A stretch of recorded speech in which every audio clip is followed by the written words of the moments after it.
Hello, just a quick disclaimer before we start this special episode of the Average Joe's Movie Clubcast. This is the first time we had done video with Joey and I, and the framing didn't quite work out the way I wanted it to with being able to see the criterions we picked up. So I'll make sure to flash up a picture of each title so you know what it is and try to do better next time. Hope you enjoy.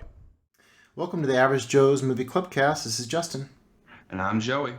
And today is a very special little episode that we've decided to come up with. We are coming from behind the curtain to show everyone our faces because we're doing a very special Criterion Hall video. The Barnes & Noble sale has come to an end. I picked up a few titles. Joey picked up a few titles, plus some from, where is it you get them from? I got these from Second Charles in Columbia. Very nice.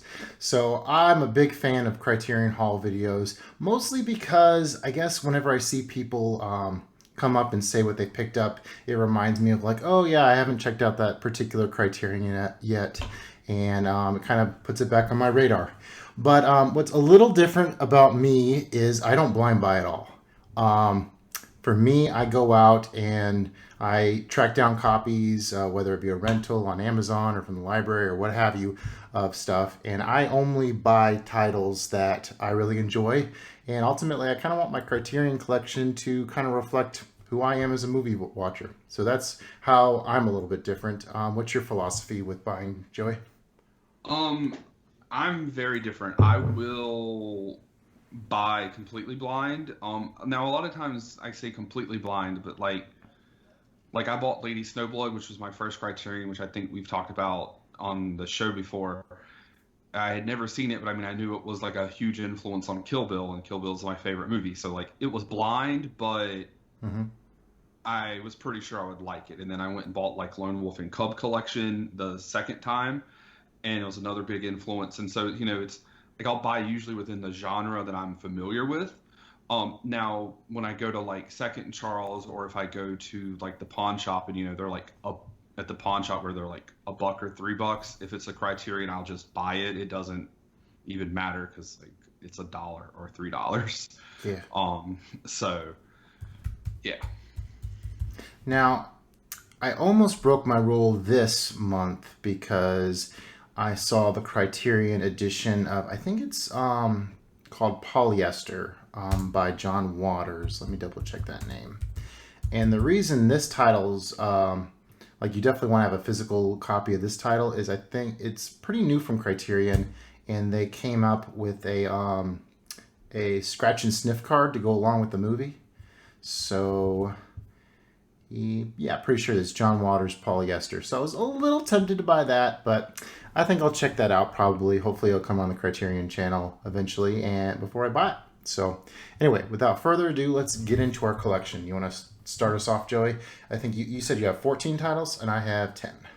Yeah. And I'm gonna be starting with the ones that I got from Second Charles first. So these are all DVDs. I don't know if I hit someone like came in right after they had traded in their collection and upgraded or not. So the first one I got here is M by Fritz Lang. I think all of these for the most part are foreign, and all of these are blind that are in the DVD part.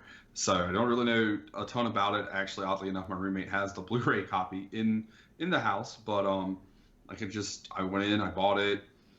I bought a bunch. It looks really interesting. And hopefully it'll be enjoyable when I get around to watching it. So I saw that one pretty recently. I enjoyed it a lot. You'll hear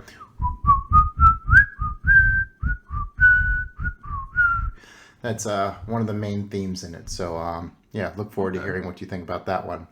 All right, going to me, I have from Roman Polanski, Rosemary's Baby. Now, this actually wasn't on like my list. I always make a list on Letterboxd of titles that I'm interested in, and this had kind of fallen off of it.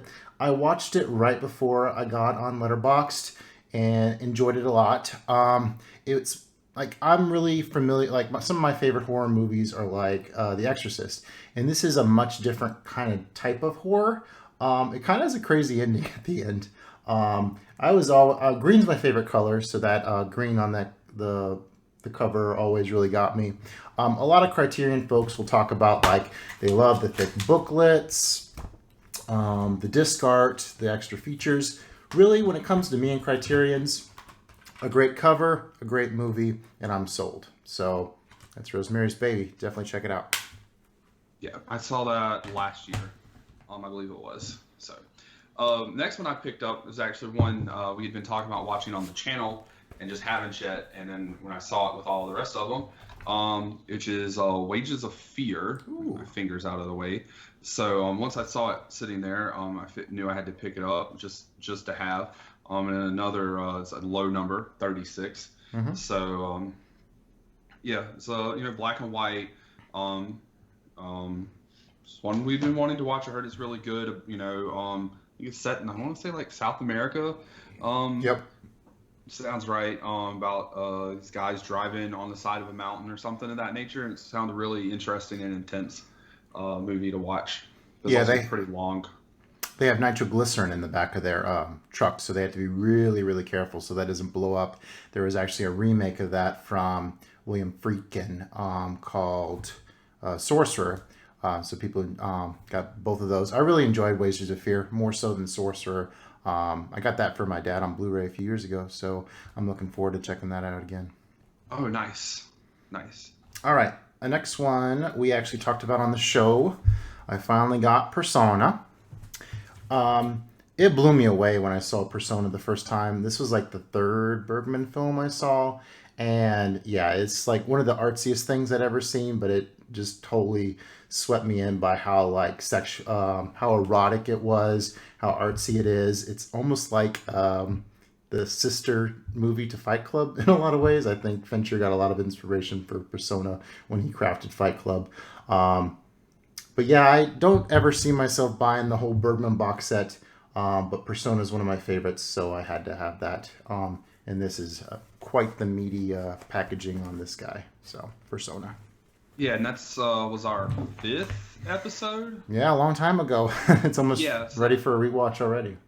Yeah, so that's our 5th episode if you want to go check it out. That was actually one of our first really long episodes because we talked about Persona. We also talked about Endgame. And I also want to say Fanboys. That was like a really weird episode where we were all over the place. Sounds about right.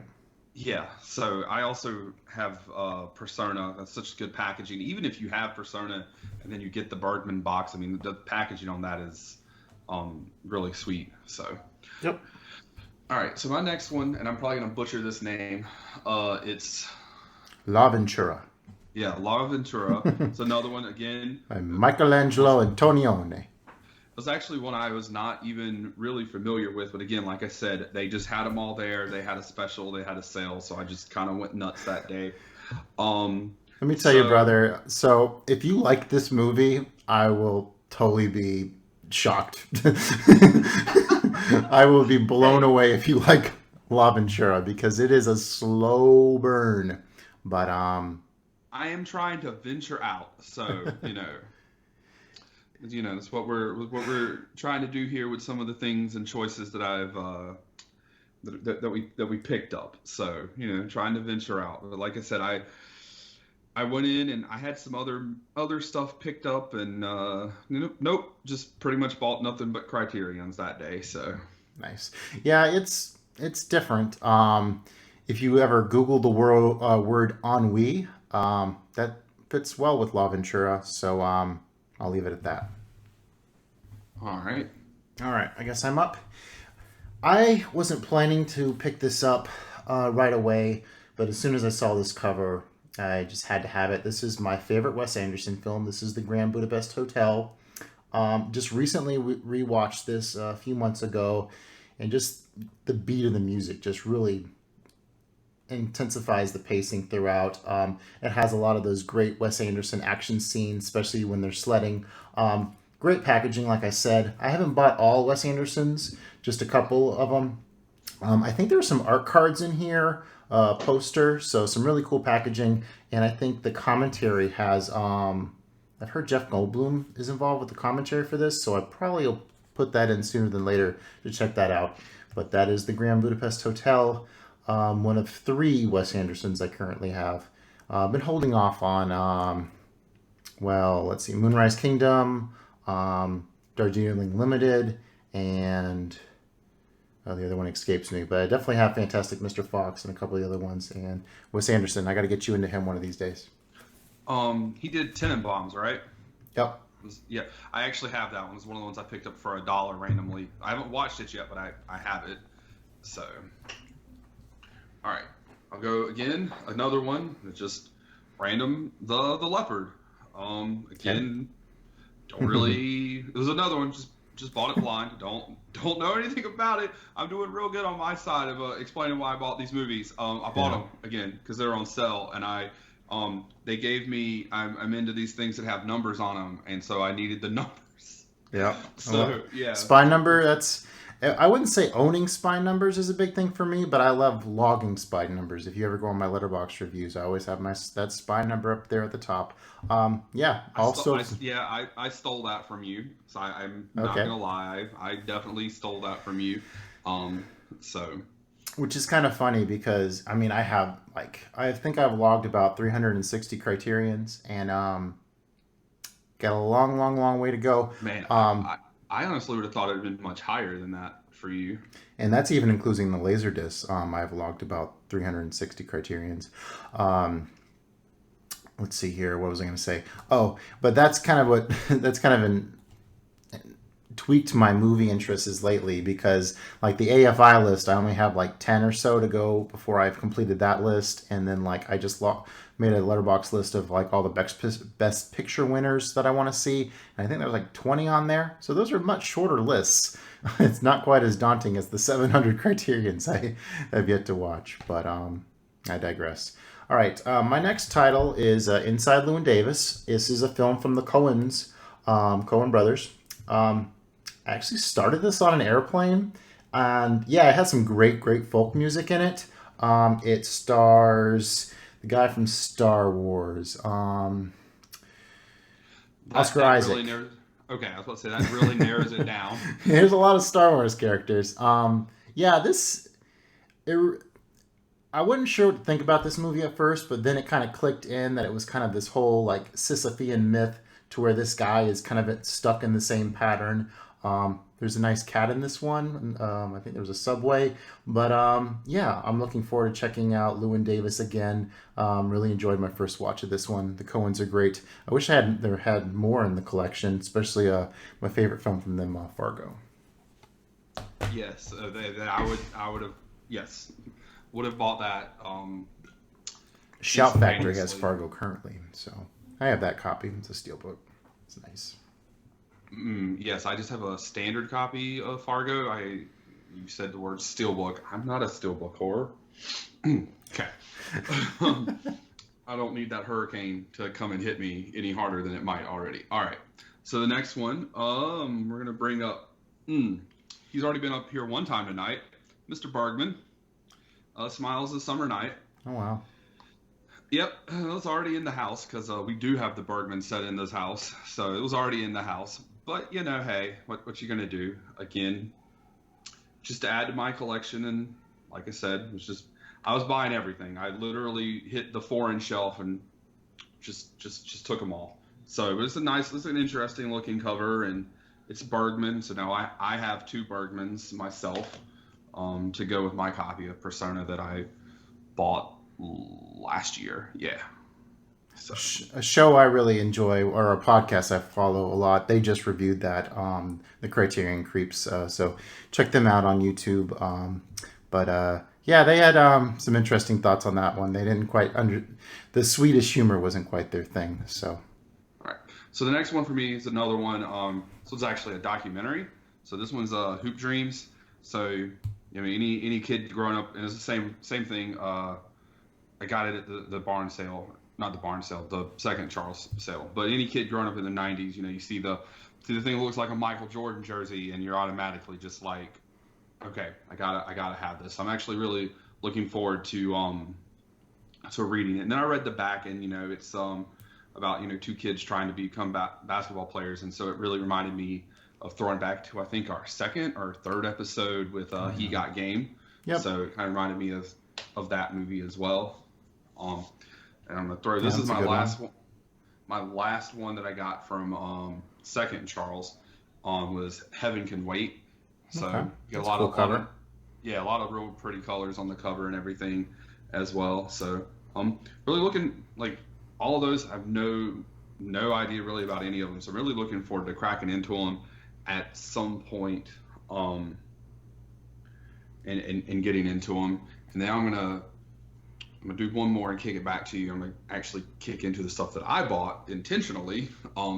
So this is the first one from the Barnes and Noble sale this year, and I'm pretty sure you'll be familiar with this one. This is a band we talk about quite a lot, Mr. Kurosawa, not doing a samurai movie in High and Low.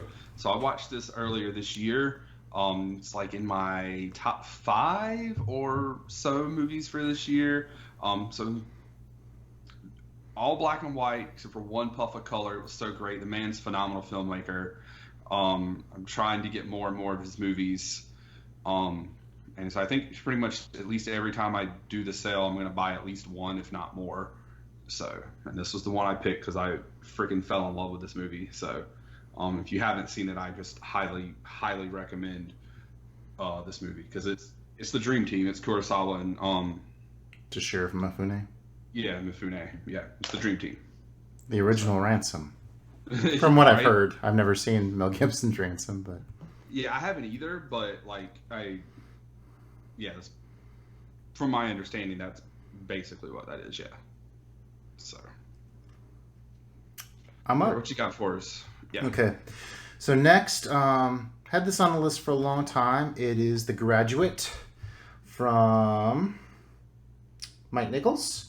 Classic Dustin Hoffman film. I saw this back in high school. My dad had talked to me about this and checked it out. And when I revisited a few years ago with him, man, it just blew me away. The artsmanship in this. I love the Simon and Garfunkel music in this. This is an all-time classic American movie that I think everyone should probably have in their collection. Are you trying to seduce me, Mrs. Robinson? Yeah, it's a great film. I knew I'd be going back to it time and time again, so I had to have it in there with me. It's actually one I thought about picking up this time around. I've always wanted to watch it. I've been interested. I've never seen it. It's supposed to be super, super good. And, everyone, it's just a classic movie. I've just never seen it. And it'll probably end up being picked up at some point. So, Nice. all right. So, this is this actually was a blind buy, but the case is fantastic. The movie I've heard nothing but good things for. And I am planning on watching it later this year. So I just went ahead and bought it. Great soundtrack, reading the back, and super cool packaging. And I think it's supposed to be a super insanely good cast as well. So I just to bump it and just went ahead and bought it. I actually had to have this one shipped in because the store was out. So it actually just got in earlier today. So I'm actually looking forward to cracking into this one later this year. Yeah, Tarantino's always called that the ultimate hangout movie. I saw it within the last year. It's on my list, but I don't love the movie, but I really like the packaging. So that would probably be the primary factor when I eventually pick it up. Well, when I didn't see it at first, I started, because I went back specifically on the second time. That was my only purchase in my second buy of the sale, and when I didn't see that, I went looking for Marriage Story, even though I haven't seen it. The packaging was really cool, and I was like, I'll just buy that instead. And then they didn't have it, and I was like, well, let me see if they can order it. And so I got that anyway. Yeah, I'll take that back. It's like a 4-star movie for me. But yeah, I didn't want to say that I don't like Dazed and Confused. It's just not one of my favorites. All right. Fair. The next one is one we saw on. I've seen it twice now. We reviewed it on the show. It is Lahain. I think I just might have described this on the show as is it the French version of Do the Right Thing? Man, this movie blew me away. I first heard about it. The director of Moonlight really talked it up in his Criterion Closet video. What is the line from it? So far, so good. So far, so good. So far, so good. That's what it is. Yeah. If you haven't seen Lahain, I definitely recommend it. Joey doesn't like movies that reference Scarface, so he didn't like it. That's not the. Apparently, that's true. I like that more than Gomorrah, but I hope that so. was back in That was back in season 1. You could go back and listen to me and Justin argue about that. Yeah. But that's one I actually wouldn't mind rewatching and see maybe if my opinion changes. It also has a really cool, sweet Bret Hart poster in it, so there's that. Oh. All right, so moving on. This is another one that we reviewed on this show in season 2, so much more recent. Okay. So Justin, thank you. Bam! Look at that guy. Yeah, so I got the Colors trilogy. Wow, I'm touched.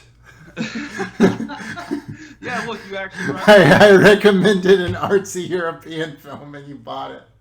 Yeah. Wow. Look at that. What a crazy world this is. 2020, who fucking knew, right? Like, but no, these are all great. I really enjoyed them. They're all pretty high. I don't think any made my top 10, but they're all, I think, pretty much in like my top 25 or so for this year. They're all really good, great stories. I do highly recommend them to anybody who hasn't seen them. I think they're all on the channel, being the Criterion channel. If you have them, if you have that, then definitely highly recommend checking these out. Definitely worth the watch, and the box is really cool and pretty and all sorts of cool stuff. Yeah, if you listen to our episode on that, you know I'm not hot on Red, but I did buy the Jackie Chan box, and I don't like Police Story 2, but I did buy the whole Jackie Chan box, so I have bought stuff I haven't liked before. So, all right, next with me, this is one of the first Criterions I think I watched when I first started getting into them. I had watched the William Friedkin Criterion Closet video, and he said, this is the film for me. 8.5 by Federico Fellini. This is all about, it's kind of a transcendental film about a director's life. And in the story, he's kind of being pushed to direct a sci-fi film that he has no desire to direct. And it's kind of like his thoughts. Fellini, some of his films have kind of a goofy tone, and 8.5, I would say, has that. It's very surreal. Yeah, I'm looking forward to checking out 8.5 again. A lot of people compare this one and La Dolce Vita, and I definitely like this one better over La Dolce Vita. That one's just kind of slow and kind of a slow burn, and I don't know. That one didn't hit me quite the right way the first time, but 8.5 and his film Amarcord are really good. I should probably put Amarcord on my list for a future sale. 8.5. All right, so the next one, so this one was not bought by me. This one was bought by Carl, but it was in the house, so I figured I would. I've heard a lot about that. Yeah, so Kuruniko, the Japanese samurai horror movie, Japanese horror movie. There you go. Yeah, it looks really interesting, and it's got a real cool looking cover. So I didn't know what he was gonna buy. He bought this one. He didn't go crazy this time around, but it does seem really interesting. And as me and him, we don't really have a competition, but we have a competition when we come to our collections. He's winning because he started before me. So, but it looks really interesting, and it's in Japan, and I'm obsessed with Japan, so I'm in. I may not like it, who knows, but I'm in. Yep, so. You're one of many in the Criterion fans. All right, so when we had an episode back when Ben came on, we were talking about our favorite new watches of last year, and this was my number one. This is Some Like It Hot from Billy Wilder. Yeah, I popped this guy on pretty late at night one night, and man, I was totally transfixed. This is hilarious. There's kind of a mob element to it, so there's some stakes into why Jack Lemmon and Tony Curtis are cross-dressing in this. And this is also the first movie I ever saw that had Marilyn Monroe. And oh my goodness gracious, Marilyn Monroe. Yeah, she is a delight in this movie. Totally fell in love with her. Some Like It Hot. Fantastic last line. Just had to have this one. So two things. One, I've personally only ever seen one movie with Marilyn in it, and she was a bit part, and that's also in the Criterion Collection, Asphalt Jungle. And then two, we have another movie coming up on our next episode, which is directed by Billy Wilder, and that's Sabrina. Right. So be on the lookout coming for that pretty soon, like in a couple days soon. Yep, fingers crossed. Yep. So, and I already watched it. I just watched that earlier today. So, I'm about halfway through our other film for that episode, which is Touch of Evil. Finish up Touch of Evil, maybe get to Sabrina tonight. yeah. All right. So, in a theme of things that we've talked about on our podcast. So this one was from the first episode of season 2 from earlier this season. The Umbrellas of Cherbourg. You didn't splurge. You didn't get the box set? There was a box set? I'm pretty sure there's a Jack Demy box set. I'm not sure if it's Blu-ray, but... Oh, this is the only movie I think that I know by him. So I got this movie because I fell in love with it. Yeah, for sure. It's just a gorgeous movie as far as colors. It has some of the best colors I've seen in a movie. And then the music's beautiful. And it's very high on my movies for this year that I've watched for the first time. I absolutely loved it. And if you are familiar with La La Land, it inspired a lot of La La Land as well. So can't say enough good things about the Umbrellas of Cherbourg. Seeing the raindrops on that cover makes me feel like how I rained on your parade when I made you watch Dancer in the Dark. Yeah, we're not gonna talk about where that one's ranked on my current rankings for the year. Yeah, Lars von Trier and Joey don't get along so far. No, we don't mesh very well. It's ranked 77 out of 77. Vin Diesel's movies will rank higher. Yes, Vin Diesel's movie is ranked much higher. Oh, it's much more enjoyable to watch. I remember watching this movie one day whenever I was in high school, and I thought it was pretty funny then. Election by Alexander Payne. And I watched it again since it was in the Criterion Collection. Watched it again a few years ago, and I had a ball watching this. This movie is hilarious. Matthew Broderick, Reese Witherspoon. God, there's just so much about this film I enjoyed. Pick flick. Probably rewatch. This is just. If there's just a movie I need to relax to and just kind of unwind and have some fun with, this would probably be my pick here, Election.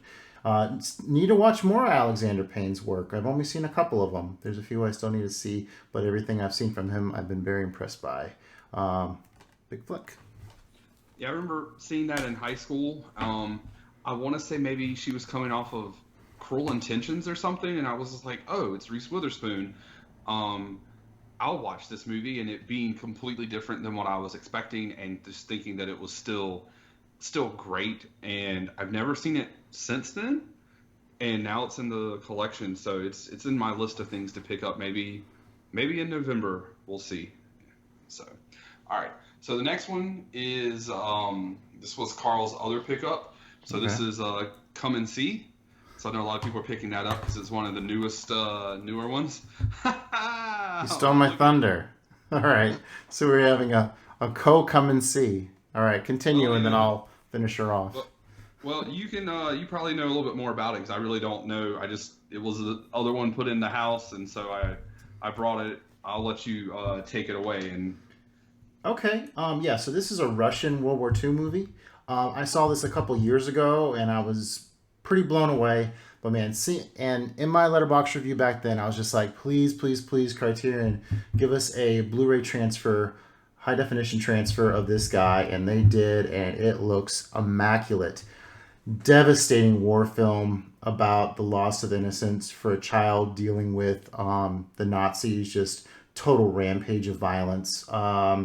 An unforgivable film experience. I watched a few of the special features. Has Robert Deakins talking about how much he likes this movie because they had just interviewed him after he did 1917. Come and see everything you've heard. It's all true. It's a fantastic, grim war movie that is a must-watch. So definitely see Come and See if you like war films. If you're up for that. So it's kind of similar to like Ivan's Childhood, or yeah. it takes you a lot more into the combat and like the brutality of Nazism, where Ivan's childhood is more about like him escaping into like getting away from that. I would say a little Okay. slower. Um, Both beautiful, beautiful films. I mean, Tarkovsky. It's hard to compare there, but yeah. I mean, yeah. I mean, in terms of a kid on the Russian front of World War II, yeah, that's yeah, definitely a similarity there. All right. And I got one left, and it's the new big boy on the block. And it was Blind. I have seen literally none of these movies, but one of them was a big influence Ooh. on Kill Bill, and that would be Game of Death, or at least the suit was. So Yeah. of course, I had to have it. It's the Bruce Lee set, and I've liked martial arts movies or kung fu movies, whatever you want to call them. How many So I movies had are to. in there? There's five. So it's Okay. The Big Boss, Fist of Fury, The Way of the Dragon, Enter the Dragon, and Game of Death. Um, Nice. so I just had to have it. It's really cool, and it was like $65 for five movies, five Blu-rays is a good deal Mm-hmm. for regular like basic Blu-rays. For five Criterion movies, like no, it's a really good set. And now I mean I've gotten several box sets now because I've got Bruce Lee and I've got Zatoichi and Lone Wolf and Cub, and so I've got a couple of bigger sets. So it's yeah, just looking forward. I don't know when I'm going to crack into all of these sets, but that I haven't cracked because I haven't even touched the 25 movies in Zatoichi yet. But hey, we'll get there one day. Uh, Here, I'll throw a little curveball at you. Pick one of these movies that you've told us about that you would see being in your player next. hopefully Bruce Lee soon. Okay. I know Dazed and Confused will be because it's in my countdown to from 1391 to 1400. So when I get there, but hopefully Bruce Lee will be at some point before then. Probably Rosemary's Baby for me. It's the only one I don't have a letterbox review of, so I got to revisit it for that. Um, Also want to watch Some Like It Hot again. So Yeah, yeah. that one's been on my radar for a minute. So Nice. Well, thanks so much for checking out the Average Joe's Movie Club cast Criterion Hall. First time you'll see our faces. If you like this video, please make sure to give us a little thumbs up. Make sure to follow the cast so you can check out all our videos. Hear us talking endlessly about movies. I think we're only going like 30 minutes or so on this video, so this is a pretty big change for us. But yeah, leave in the comments if you want to see a full Criterion Collection video featuring both of us. Yeah, and we can make that happen. Let's see what kind of interest we have in that. yeah. So Justin, why do we do this? Because we love talking about Criterions and movies and all of that stuff. Good night, everybody. Night.